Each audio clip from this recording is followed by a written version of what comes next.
अस्सलाम वालेकुम व्यूवर्स, आज मैं आप लोगों के लिए बहुत ही मज़ेदार से कस्टर्ड की रेसिपी लेकर आई हूँ। फ्रूट कस्टर्ड सिखाने जा रही हूँ जो कि एक हेल्दी डिज़र्ट है और बहुत ही मज़ेदार बनता है। आजकल फ्रूट्स इतने सारे आए हुए हैं मार्केट में, तो आप इस रेसिपी को ज़रूर ट्राई कीजिएगा क्योंकि सीजनल फ्रूट्स हैं तो उसके साथ बहुत अच्छा बनता है ये। तो इस रेसिपी को लास्ट तक ज़रूर देखना है आपने।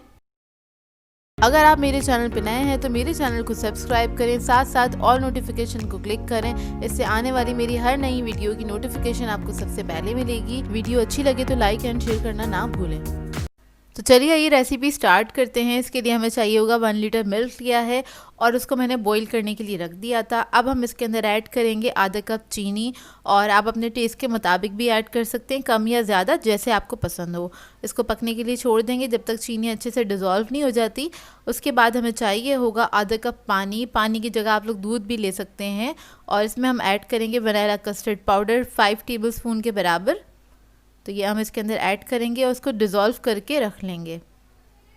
अच्छे तरीके से डिज़ोल्व कर लें, इसमें कोई लम्प्स नहीं होने चाहिए और इतने हमारा जो दूध है उसमें भी बॉईल आ जाएगा अच्छे से।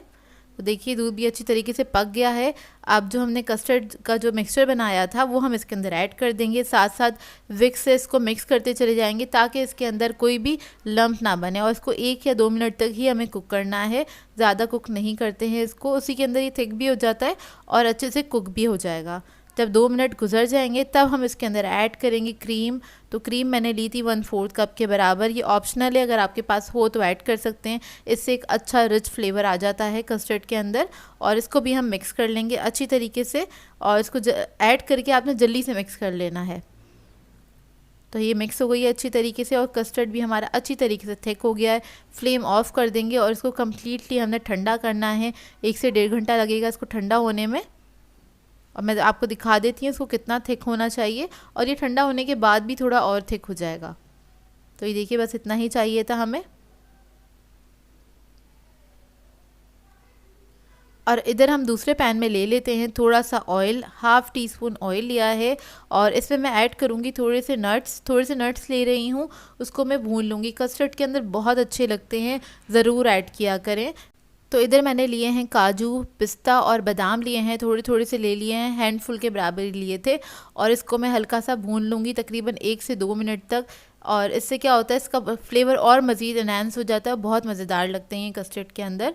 तो देखें ये हल्के से जब फ्राई हो जाएंगे तो इसको हम ठंडा करेंगे। ठंडा करने के बाद इसको कूट लेंगे मोटा मोटा सा। अब देखिए कस्टर्ड जो है हमारा अच्छी तरीके से ठंडा हो गया। इसको एक बार मिक्स कर लेंगे क्योंकि जम जाता है, सेट हो जाता है, तो हमने इसको मिक्स कर लेना अच्छी तरीके से। कोई लम्प नहीं रहना चाहिए इसके अंदर।